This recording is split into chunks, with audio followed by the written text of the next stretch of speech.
In September 2025, the world watched as Russian MiG-29 Fulcrum fighter jets touched down on Iranian soil, marking a significant shift in the region's military landscape. The arrival of these jets was not just a routine delivery, it was a highly anticipated event, closely monitored by defense analysts and governments across the Middle East and beyond. The MiG-29s landed at Shiraz Air Base, a sprawling military complex in southern Iran that has become a focal point for the country's efforts to rebuild its air defenses after months of turmoil. Iranian officials, appearing before a packed press conference, confirmed the delivery. They described the jets as a crucial stopgap, an emergency measure to quickly reinforce Iran's battered air defense network, which had suffered heavy losses during the devastating June war with Israel. The urgency was palpable as the country scrambled to restore a credible deterrent. While the exact number of aircraft remains a closely guarded secret, estimates from military observers range from a handful to several dozen jets. The ambiguity has only fueled speculation about the true scale of the transfer and Iran's current capabilities. Alongside the jets, there are credible reports that Russia included overhaul kits, spare parts, and technical support teams. These additions are vital, ensuring that the MiG-29s can be kept operational despite Iran's limited access to international markets for military hardware. In the days following their arrival, videos circulated online showing upgraded Fulcrums soaring above Tehran's skyline. These images offered the first public proof that at least some of the jets were already flight-ready and integrated into Iran's air defense grid. For Russia, the decision to offload surplus MiG-29s is pragmatic. With newer aircraft entering its own fleet, Moscow can support an ally while clearing out older inventory and gaining political leverage in the process.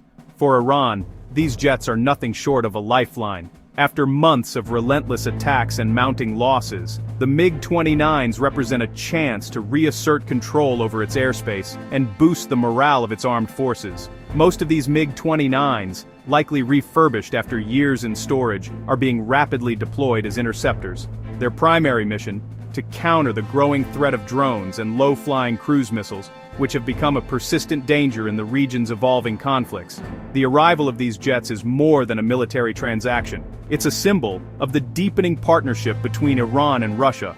Both nations, increasingly isolated on the world stage, are finding common cause in their shared need for security and survival. Stationing the MiG-29s at Shiraz is a calculated move.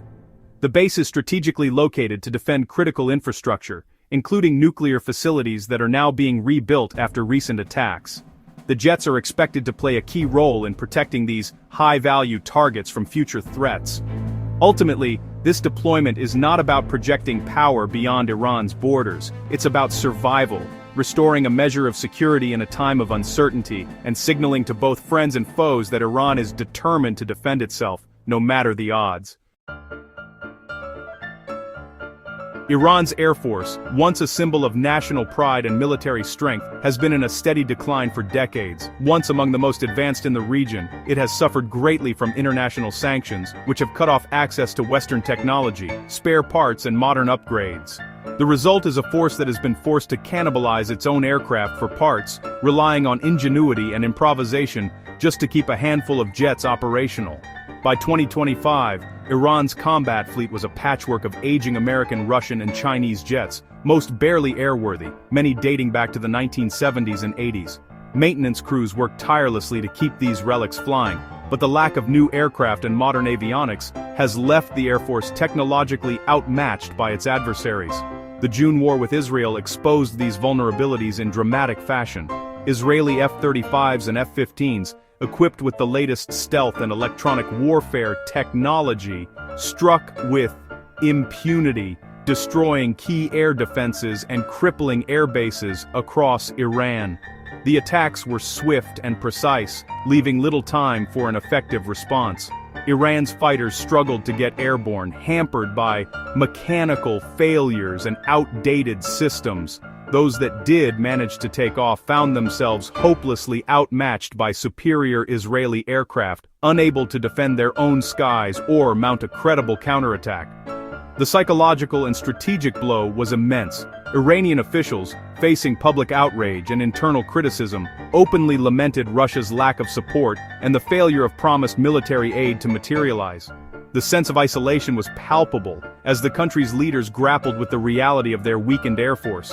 The recent acquisition of a handful of MiG-29s is a direct response to this crisis, a desperate attempt to reconstitute even a basic interceptor force. These jets, while newer than much of the existing fleet, are still far from cutting edge, and their arrival is as much about optics as it is about capability. The display of MiG-29s is meant to reassure a nervous public and send a message to adversaries. Yet beneath the surface, military analysts and citizens alike know these jets are a stopgap measure, far from ideal, and unlikely to shift the balance of power. Iran's airspace remains porous, its airfields vulnerable, and its air force a shadow of its former self. The once proud service now struggles to project power or even defend its own territory, a reality that weighs heavily on the nation's strategic calculations. The new MiGs are a bandage, not a cure. They may buy time, but they cannot reverse decades of neglect, underinvestment, and technological stagnation. The real challenge for Iran lies ahead, rebuilding credible air defenses and a modern air force from the ground up, a task that will require not just new aircraft, but a fundamental transformation of its military strategy, alliances, and technological base. The MiG-29 Fulcrum, a Cold War-era fighter, is agile and familiar to Iranian pilots. Upgraded variants can carry R-77 missiles and have improved radars, but they're still limited by short range and maintenance demands. These jets are best suited for point defense, not long-range patrols or deep strikes. Iran's pilots, flying fewer hours than their adversaries, face a steep proficiency gap. The MiG-29's notorious maintenance needs will strain Iran's already stretched logistics. Even with upgrades, the Fulcrum is outclassed by modern Western fighters. Its main value is as a quick-reaction interceptor for high-value targets. Without extensive support and training, its impact will be limited. Against Israeli and U.S. aircraft, the MiG-29's shortcomings are stark. The F-35's stealth and advanced sensors allow it to detect and engage MiGs from far beyond their radar range. F-15s, with superior radars and missiles, also outclass the MiG-29 in range and payload. In modern air combat, the MiG's agility is irrelevant if it's targeted before it can react. Only in a dense, integrated air defense network could the MiG-29 pose a real threat. Alone, it's little more than a missile target. Iran's best hope is to use these jets defensively, guided by ground-based radars. The MiG-29s are just the start of Iran's urgent military shopping spree. Iran is seeking advanced fighters like Russia's Su-35 and China's J-10C, as well as modern SAMs like the S-400 and HQ-9. Oil for arms deals and direct negotiations with Chinese firms are bypassing sanctions. Russian deliveries are slow due to the Ukraine war, so Iran is turning to China for faster alternatives. The goal, a layered integrated air defense combining Russian and Chinese systems. This approach is driven by desperation and pragmatism. Even if the hardware isn't top tier, a complex network could deter future attacks.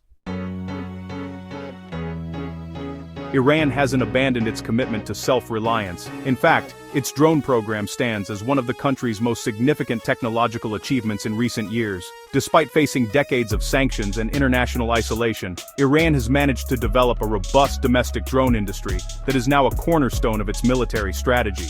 The Shahed drones, especially the 136 model, have become infamous for their affordability, ease of mass production, and ability to be deployed in large numbers. These drones are designed to saturate and overwhelm enemy air defenses, making them a cost-effective tool for Iran to project power and influence across the region. While drones like these can't achieve traditional air superiority against advanced air forces, they excel in asymmetric warfare, where the goal is to exploit the enemy's weaknesses and create constant pressure. Iranian drones have been used in conflicts from Yemen to Ukraine, demonstrating their versatility and impact on modern battlefields. At the same time, Iran's engineers work tirelessly to keep decades-old fighter jets operational, often relying on ingenuity and reverse engineering. They also attempt to design indigenous aircraft, but these efforts face significant technological and resource limitations, leaving them far behind the capabilities of modern Western or regional adversaries. Despite these challenges, domestic efforts ensure that Iran maintains a basic level of readiness. Pilot training programs continue, and exercises are held regularly to keep aircrews sharp, even if the equipment is outdated. Iran's overall strategy is dual-track. On one hand, it seeks to acquire advanced foreign jets when possible. On the other, it focuses on mass-producing drones and other indigenous systems to compensate for its conventional shortcomings. The primary objective isn't to match Western air power plane for plane, but rather to impose high costs on any potential attacker, making intervention a far more complicated and risky proposition. Ballistic missiles, naval mines, and swarms of drones all form part of this asymmetric toolkit, giving Iran a range of options to deter or retaliate against threats. The recently acquired MiG-29 jets serve as a defensive backstop, providing a last line of protection rather than a means to project offensive power. In the end, Iran's approach is about survival, deterrence, and making any conflict as costly as possible for its adversaries. The new MiG-29s don't shift the Middle East's military balance. They're a morale boost and a political signal, but can't close the vast gap with Israel and the US. Even 40 MiGs would be outclassed by hundreds of advanced Western jets and their support systems. The MiGs will likely become targets in any future conflict. Their value is limited to defense, shooting down drones or intercepting small strike packages. They can't establish air superiority or protect critical infrastructure from a determined air campaign. Iran's real deterrent lies in its missiles, drones, and proxy forces. The MiGs are a quick fix, not a future force. They're a patch, not a solution. The real threat comes if Iran integrates MiG-29s into a network with advanced SAMs like the S-400 and HQ-9. This would create a layered anti-access environment, complicating any air campaign against Iran. In such a system, SAMs are the main threat, with fighters as mobile support. Attackers would face simultaneous threats from ground and air, raising the cost and risk of operations. Building this system requires years of investment in hardware, command infrastructure, and training. The MiG-29s are just the first step. The real milestone will be operational, networked S-400 or HQ-9 batteries. If achieved, Iran could become a credible spoiler by 2027 or beyond. Until then, its defenses remain vulnerable. The MiG-29s mark a new chapter in Iran's struggle for a credible air force. They're a temporary fix, not a long-term solution. The real leap will come with advanced jets like the Su-35 or J-10C integrated with modern SAMs. Regional tensions are high, and every new delivery risks escalation.